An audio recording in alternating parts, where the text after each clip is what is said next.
ခင်များကျုပ်ကိုစော်ကားထားတာခင်များတို့ကုမ္ပဏီမှာဆက်နေရင်ကျုပ်ရဲ့ bonus တွေအကုန်ဖြတ်ပြီးအပင်ပန်းဆုံးအလုပ်တွေပေးလုပ်မယ်ဆိုတာကျုပ်သိတယ်။အဲ့ဒီကုမ္ပဏီမှာဘသူကဆက်လုပ်ချင်မှလဲကျုပ်ထွက်လာတာကြာပြီလို့ပြောပြီးဖုံးချလိုက်ပါတယ်။အရင်ကသူအမြဲတမ်းစိတ်ဆင်းရဲနေရတာယောဂရလူမတက်ဖြစ်ခဲ့ရတာတွေဟာအလုတ်ကဖိနှိပ်မှုတွေကြောင့်လို့သူတွေးမိပါတယ်။အခုတော့သူလှုပ်ထွက်ပြီးအေဂျင့်နဲ့တောရွာလေးမှာနေထိုင်နေပါပြီ။နောက်တစ်ခန်းမှာတော့ကိုလုံနဲ့သမီးနဲ့လီချင်းရွှန်တို့နှစ်ယောက်စလုံးရုတ်တရက်ဖျားနာပြီးမျက်ပင်တွေနဲ့ရက်လုတ်ထားတဲ့လူနာတင်စင်ပေါ်မှာလဲလျောင်းနေကြပါတယ်။တခြားကဘာမှာဘလောက်ပဲစွမ်းအားကြီးတဲ့ကြင်ကြံသူတွေချစ်ပါစေဒီကဘာမှာတော့ရာသီဥတုအေးတာနဲ့တင်တာမန်ဖျားနာတာလေးကိုတော့မခံနိုင်ကြပါဘူး။ချန်ဖုံးလဲဘာလို့ရမှန်းမသိတာနဲ့အွန်လိုင်းပေါ်ရံမှာသွားမေးရကနေတိရစ္ဆာန်ဆရာဝန်တယောက်ကဒါဟာရိုးရိုးအေးမိတာဖြစ်ပြီးအေးမိပျောက်ဆေးတိုက်လိုက်ရင်ရတယ်လို့အကြံပေးပါတယ်ချန်ဖုံးလဲအိမ်ထဲဝင်ရေနွေးကြိုအေးမိဆေးတောင်ကိုဖောက်ပြီးဆေးမှုနီးနဲ့ကိုရေနွေးနဲ့ဖြော်ကလူပူလေးတွေကိုတိုက်လိုက်ပါတယ်ဆေးတောက်ပြီးတာနဲ့သူတို့နှစ်ယောက်ချက်ချင်းတက်တာသွားပါတယ်လူပူလေးတွေကတော့ချန်ဖုံးတိုက်တဲ့ဆေးဟာတေလူကိုတောင်ရှင်စေနိုင်တဲ့နှဆေးပဲဆိုပြီးချန်ဖုံးကိုပိုးတောင်ကြီးညိုသွားနေကြပါတယ်ချန်ဖုံးကလည်းသူတို့ကိုအလွန်ကြုံအတင်းမကျင့်ကြံဖို့နဲ့အနားယူဖို့တတိပေးလိုက်ကချန်ဖုံးလဲအမဲသားတုံးကြီးတုံးစားပြီး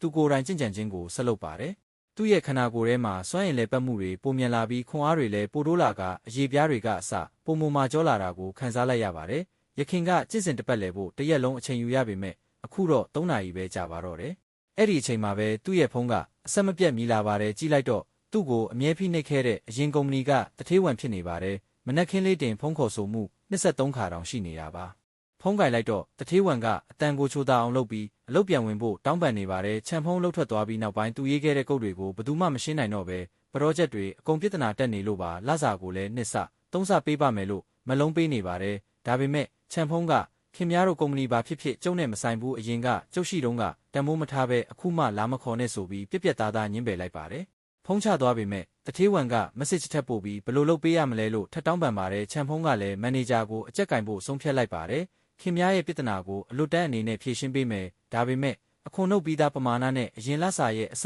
100ပေးရမယ်လို့တောင်းဆိုလိုက်ပါတယ်ကုမ္ပဏီအတွက်အရေးကြီးနေတော့မန်နေဂျာဝန်လည်းမတက်တာပဲသဘောတူလိုက်ရပြီး2,000,000ကိုချက်ချင်းလွှဲပေးလိုက်ပါတယ်ငွေဝင်လာတာနဲ့ချန်ဖုံးလဲကွန်ပျူတာကိုဖွင့်ပြီးမန်နေဂျာဝန်ပို့လိုက်တဲ့ပရိုဂရမ်ကုတ်တွေကိုကြည့်လိုက်ပါတယ်ဒါတွေကသူကိုယ်တိုင်ရေးခဲ့တဲ့ကုတ်တွေဖြစ်လို့ဘယ်နေရာမှာမားနေလဲဆိုတာသူတစ်ချက်ကြည့်တာနဲ့သိပါတယ်လက်နှစ်ချောင်းလောက်ကလစ်နှိပ်လိုက်ုံနဲ့2မိနစ်အတွင်းမှာပြဿနာအားလုံးရှင်းသွားပါတယ်2မိနစ်လေးအလုပ်လုပ်လိုက်ုံနဲ့ရော2,000,000ကျော်ရသွားတာပါ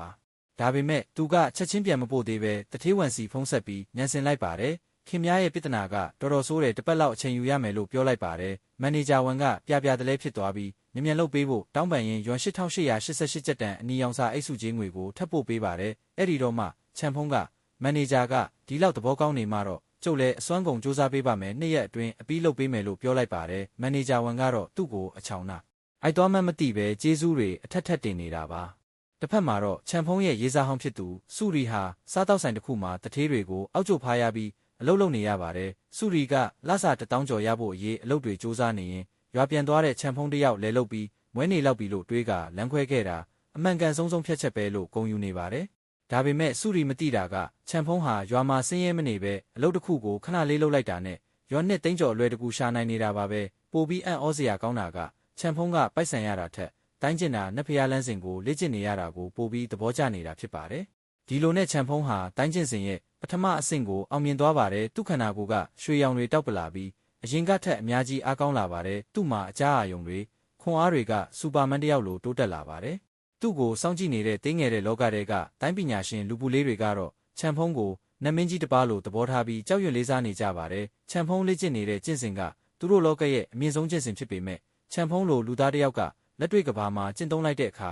သူတို့နားလည်ထားတာထက်အဆက်ပေါင်းများစွာပိုပြီးစွမ်းအားကြီးမားနေတာကိုလူပူလေးတွေသိလိုက်ရပါတယ်အလုတ်တွေပြီးလို့ချန်ဖုံးရွာထဲလမ်းလျှောက်ထွက်လာချိန်မှာရေကန်နားကကြောက်တုံးကြီးအောက်မှာပြိနေတဲ့ဦးလေးချန်ကိုသွားတွေ့ပါတယ်ဦးလေးချန်ကသူ့ကိုကယ်ဖို့အော်ရင်တတိလစ်သွားပါတယ်ချန်ဖုံးကသူ့ရဲ့တိုးတက်လာတဲ့စွမ်းအားတွေကိုအသုံးပြုပြီးတန်ချိန်ချီလေးတဲ့ကြောက်တုံးကြီးကိုပွက်ရွက်စိတ်လေးတစ်ကောင်ကြောက်ခဲမတလို့အလွယ်တကူပဲမှတင်ပြီးဖယ်ရှားလိုက်ပါတယ်အဲ့ဒီအချိန်မှာတတိပြန်ရလာတဲ့ဦးလေးချန်ကချန်ဖုံးကြောက်တုံးကြီးကိုမနေတာကိုမြင်သွားပြီးအံ့ဩလုံးလို့ထပ်ပြီးတတိလစ်သွားပါတယ်ရွာသားတွေရောက်လာချိန်မှာတော့ချန်ဖုံးကပေါက်ပြားနဲ့ကလော်ထုတ်လိုက်တာလို့လိန်ပြောလိုက်ပါတယ်တတိပြန်ရလာတဲ့ဦးလေးချန်ကချန်ဖုံးကလူမဟုတ်ဘူးဘီလူကြီးကြောက်တုံးကြီးကိုသူမလိုက်တာလို့အော်ပြောပေမဲ့ရွာသားတွေကတော့ဦးလေးချန်ခေါင်းထိပြီးကြောင်ကရန်းတွေပြောနေတယ်လို့ပဲထင်သွားကြပါတယ်ချန်ဖုံးဟာသူ့ခန္ဓာကိုယ်ကကင်ဆာရောဂါအခြေအနေကိုသိကျင်လို့မြို့ပေါ်ကဆေးရုံကိုသွားပြပါတယ်ဆရာဝန်ကြီးကမှတ်တမ်းကိုကြည့်ပြီးလုံးဝကိုအံ့ဩမင်တက်သွားပါတယ်က ကင်ဆာဆဲတွေကအဆက်ပေါင်းများစွာပွားနေပြီးပုံမှန်ဆိုရင်တေနေလောက်ပြီးဖြစ်တဲ့အနေထားပါဒါပေမဲ့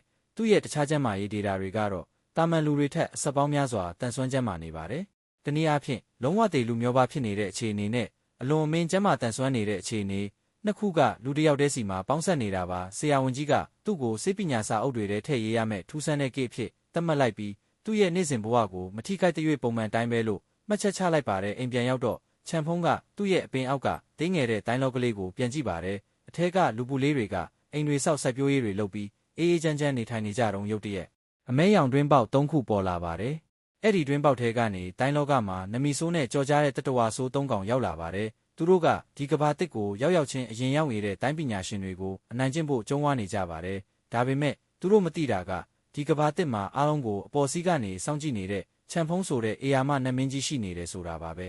ချန်ဖုံးကအပေါ်စီးကနေအတန်အောကြီးနဲ့လမ်းပြောလိုက်ချိန်မှာတော့တတဝါဆိုး၃ကောင်လုံးမိုးကြိုးပစ်ချလိုက်တယ်လို့လမ်းဖြန့်သွားပြီးကြောက်လုံးလို့တကောင်နဲ့တကောင်ဖတ်ထားရတဲ့အထိဖြစ်သွားပါတော့တယ်